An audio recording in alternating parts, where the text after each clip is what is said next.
Hey guys, this is Malki Assad and welcome back to the channel. Today I'm discussing with Firas Bahdi how he got 267 on his step 3. Welcome Firas to the channel. Hi, Malki. Thanks for having me again. I'm so excited to be, to have this video again with you. And for those who doesn't know, I'm an internal medicine resident at Baylor College of Medicine, and I'm excited to share my experience for the USMLE Step 3. Awesome. I would like to start by asking you about the structure of the exam. Can you tell us a little bit about how many days is it, how many questions, what type of questions is it? Sure. So USMLE Step 3 is the different one among those that it has the 2-day exam.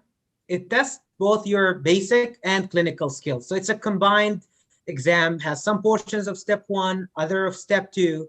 So it's a mixed picture, along with other question types that would test if you're be able to function independently in the clinical world, as well as some biostatistics. Structure-wise, it's a 2 days exam. First day focus more on the basic sciences along with biostatistics, those like abstracts, pharmaceutical ads questions that you're going to encounter more. It's first day is 6 blocks, around 38 to 40 questions per block, and you have 60 minutes for each block. Day 2 is more the clinical knowledge along with the clinical case simulations toward the end. So you have around 7 blocks or 6 blocks, I think, and then each they have 30 questions, 45 minutes each. And you have later on, after you finish these 6 blocks of questions, you have 13 cases with like 10 to 20 minutes each, depending how long the case is. And it's a bit longer day compared to the first one. And then, scheduling them, some people do them like 2 days in a row. Others like to have a break between both days. But usually you have like a limit of 14 days between the first and the second day. And then each one, like based on their schedule, how they like to schedule those days apart, it differs. Awesome. I'm type of person who would like to finish them quickly, 2 in a row. So did you do them far apart or directly after each other? Actually, I had 1 day off between of them, just in case I was a bit tired on the first day. So I'd be like, have some day to have some break, and then, took it third day technically. I think this is a better strategy to take some break between the 2 days. I know that the step 3 has certain eligibility criteria different than the step 1 and step 2. Can you tell us a little bit about that? So as an IMG, you should be ECFMG certified. So that means you're likely going to need the step 1, step 2, the CS passed on all of them. So you can get your ECFMG certificate and later on apply for the step 3. And then nowadays, I think with the CS scheduling issues with the COVID pandemic, I think there have been some flexibility with that, the CS part.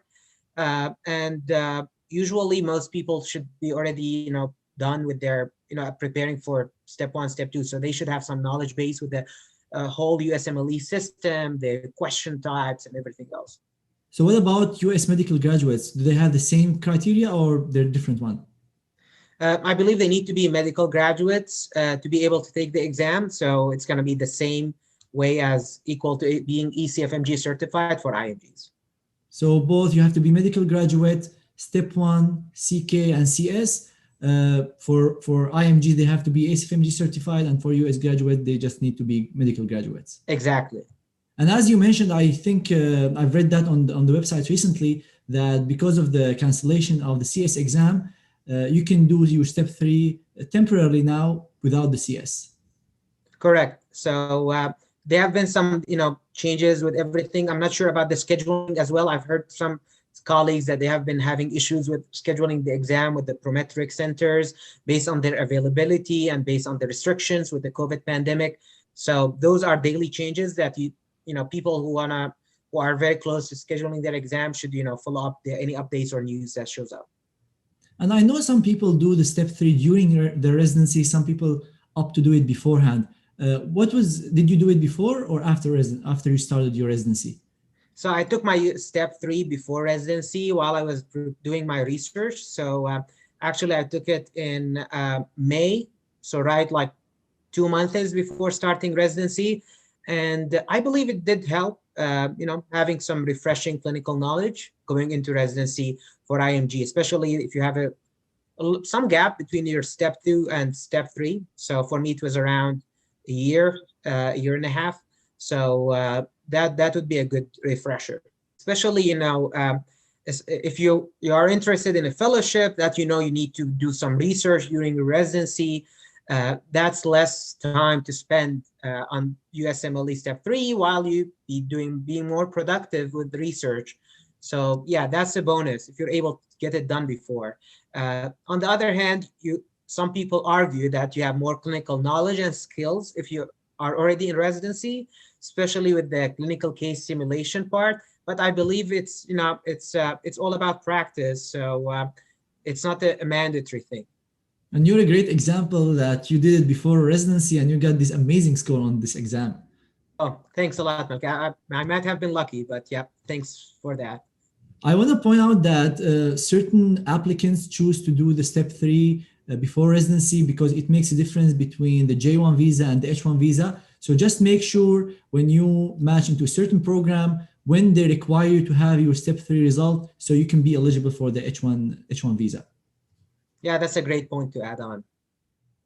So now I want to move on to the type of questions you encounter in your step 3 exam. Is it similar to the multiple questions you see in your step 1 and step 2? And I think you mentioned something about the CCS questions. Can you also tell us a little bit about that? Sure. So, if you're going to take days apart, so first day is focuses on, a combined basic science, biostatistics, and then also some, clinical related questions. It would, assess your how fresh you are with your, pharmacology knowledge, also with medical ethics, and then along with that, they'll test your biostatistics, overall knowledge by reviewing some either those abstracts, research abstracts, pharmaceutical ads, and ask you some questions about it. And then those questions are similar to the prior, either step 1, a bit of step 2 as well, since we have more of those biostatistics in step 2. For the second day, it's more related to step 2, where you have more, clinical knowledge questions. But the level is a bit different in terms of it's not gonna just ask you about, straightforward clinical knowledge. It's gonna test whether you can be independently able to take a, good decision in terms of, follow-ups, in terms of, clinical settings where the patient should be at, inpatient, outpatient. So it has that component, along with some epidemiology type questions.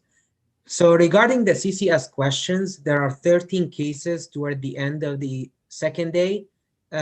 Those can be, the overall type similar to the actual CS, where you have a patient, you have to review the history, figure out what to exam, which part, and then also what you need to order for that patient with a bit more, chronological follow-up about what happened to the questions, to the orders you placed. And then there are different settings. You might have a patient in the ED, you might have a patient in the clinic or already admitted, and you have to go over the scenario of based on the complaint and what shows up on the labs and the orders you placed, and then go on. And this is a unique area for the step 3 that's we have not had any practice with before with the other USMLEs. Awesome. So that brings me to my next question, which is the resources. I know there are different resources to prepare for any exam, but what resources did you use when you were preparing for your step 3? UWorld, I think it's a Bible for step 3. Try to do more questions as you can. I would say at least finish the whole bank. And if you have to repeat certain sections that you maybe underperformed, that would be great. And then practice the CCS part of the UWorld. You have to do those cases a lot and be very familiar with the software. Play around with it. Try to do the cases again and again to see if there's any shorter way to finish a case, a better way to be familiar with the software itself. Beside the UWorld, other resource is the Master the Board Step 3. I did buy that book and review few sections. So those that I underperformed on in the bank, but I did not finish the whole book. I would not recommend it like as a must read for step 3. unless you believe, you have some gap in many areas, or you did not do, great on the step 2 overall and you need to refresh, then it might be a good resource. Though I would still recommend doing more UWorld, more questions, reviewing those tables, those charts, and then, the explanations of the answers. Those would be more rewarding. Many applicants use UWorld as a question bank, so they solve the questions and they look what the correct answer is and they move on. Do you usually review the explanation? I know they have explanation of why the wrong answers are wrong. How do you study UWorld? As you mentioned now, so a bank is not mainly for you to get questions right or wrong. It's a study material. So you need to read the whole explanation. Why is that answer wrong? When could it be right? Especially that you're not using any other, as I mentioned, you're not going to use the master the board mainly as your resource. It's not like step 1 where you have the first aid you can go back to and then make everything based on it. It's the UWorld here. So you have to, really study those answers. It's your actual clinical knowledge through reading those answers. And especially if you got it right or wrong, but especially if you did wrong on the questions, so you need to read the whole explanation really well. They have very valuable, I like their tables and charts. You can read those and they can be a very good overall summary, or revise some medical presentation, or either some clinical scenarios, or some diseases that look very alike and they have very minor differences. So study the whole bank in good detail. Yeah, so you agree that it's not an assessment tool, it's more of a study material that you have to study and review. Yep, that's correct. And how many times do you think is appropriate for reviewing? And when you were reviewing, were you reviewing all the questions, all the explanations, certain ones that you highlighted? How was your review strategy? So, I finished the whole bank.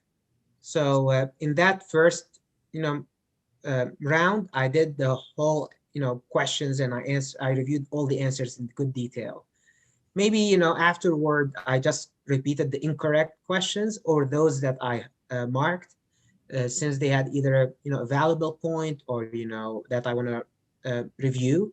And that second time, maybe you just focus on a few things here and there. But you should have one good read of the whole UWorld. Awesome. And then about the CCS cases, are they similar to the exam ones, the similar platform? Are they interactive in UWorld? And can you repeat them, or you just do them once and that's it? So they are very similar. Maybe there are very minor software differences, but then they are not going to be remarkable differences. And then you can repeat the cases as much as you want. At the end of the case, where you have the explanation and what's going on and the right orders you need to place and everything highlighted and explained. So that's another thing you need to review. And as I mentioned, the cases might be the part that you should do them twice, because just to be familiar with the software, and then maybe the first time just trying to go over the case, like maybe you're not going to perform well, but at least you learn. And then the second round might be the one where take each case seriously, and try to get it in the shortest time, the best tests, and then be efficient while you go through the case. And does it take you through a different route if you chose a wrong versus right answer, or it's the same next steps no matter what you choose? So, if you choose wrong orders, it's going to give you the answers for, the results for those tests or labs, whatever you did, but it's not going to, try to fool you or like push you to going in the wrong direction. It's going to somehow, after, based on some tests you can always, go back to the right track. Or if things are not heading the right way, you'll see the patient is not doing well, or, vitals are changing, then you have to, step back. What am I missing? Is it something else? As you do maybe in the real world nowadays, where you have to, refresh and then try to reorganize your thoughts and go again and try to get a better sense of what's going on. And for those who are planning to prepare for step 3, how much time they should expect the CCS preparation to take out of the overall preparation? Is it like 10%, 50%, 70%? So actually, I believe it takes around like 30%, maybe a bit more to 40%. And the reason is that you always have doubt whether I'm gonna do well. I know I'm not. Are you familiar with this?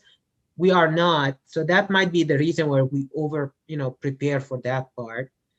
Compared to the questions part where you already been through step one, step two, you're more familiar with those, but and it's worth it, just to make sure. I'm not very sure, does it worth it, all that preparation? But yeah, it should. I did like maybe 30% of the preparation for focus on those CCS cases. And you mentioned Master the Board as another resource that you tried, but you did not focus on much. I know there are various resources, and I would just want to point out that we don't have any ties to any of these resources. We're just sharing your experience. Uh, what did you think about using your previous resources that you used? For example, notes that you took from UWorld when you were preparing for step two, your first aid for step one. Did you use any of your prior materials? So I'm not very good with keeping notes, but uh, that might have reviewed, some, the biostatistics and medical ethics, and then, a part of first aid for those, like, biases, for some equations, but nothing deeply in terms of, reviewing notes, because I don't keep So notes. you focused mainly on the UWorld and you reviewed it until you felt that you're confident with the information there. Exactly. You can have flashcards, made in the UWorld especially for some parts that, you want to review later on. You can, create flashcards from tables, from actual paragraphs. Those can be your review material toward the end. I was a bit generous toward the beginning, and maybe had like, a couple hundred of flashcards. And later on, after reviewing them, I maybe cut them down to maybe 50 to 100 for the last few days before the exam. That was the main, way to review the step three. I didn't take any notes or write anything down. Awesome. And are there any assessment tools like the MBMEs we used to have in step one, step two, for step three? Sure. So there are two, self-assessment, questions you can do with the UWorld, and then, but does not include the CCS part. So it's gonna be mainly questions, and as before, with other step one and step two, those are a good way to assess your overall performance, and see how you're doing with your preparation. So the two main assessment tools are the UWorld self-assessment one and two, but they don't have assessment for the CCS. Correct. So that brings us to the end of our episode today. Firas, do you have any final thoughts on how to ace the exam, how to perform well on the CCS cases, especially that these are the new part compared to the step one and step two? Sure. So, overall tips, first of all, try to take it before residency if you can. That would save you a lot of hustle going into residency, which you will benefit from. And then for the actual exam, as overall with other USMLEs, prepare with more questions, and, focus on which area you're weak in, that you might need to invest more time. And then for the CCS part, practice the software, play around with it, see how to be efficient with, abbreviations with the orders, using your time in the best. There are some YouTube videos you can watch, seeing people how they are going through the cases. There are some tricks to save time. For example, like if you're ordering some labs that are going to take 10-15 minutes, and then you did not do a full physical exam, you can do those missing physical exam systems while you're waiting for those tests, because you can anyway wait for 15 minutes. But overall, just practice, and you're gonna gain it slowly on, and then focus on UWorld. These are the main advices. For the actual exam day, second day is long, so be prepared for that. It might be a bit mentally exhausting. I usually have very good stamina with USMLE, so I'm always, I never feel exhausted on my exam days. The second day, I feel like toward the end, felt a bit tired. So, but that's okay. That does not mean you're gonna underperform or you're not doing well. It's a bit long day, so try to rest well, and then get done with it. I'm sure everyone does well usually on the step three, so don't worry about it too much. But then have a fair preparation. Thank you so much, Firas. That was extremely helpful. I'm sure that so many applicants will make use of this information to get great scores on the Step 3 exam.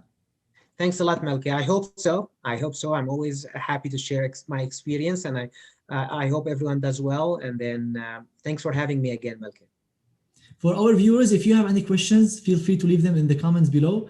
I've prepared multiple videos that relates to residency interviews, research, how to get a good score on Step 1, and all the various aspects related to surgical residency.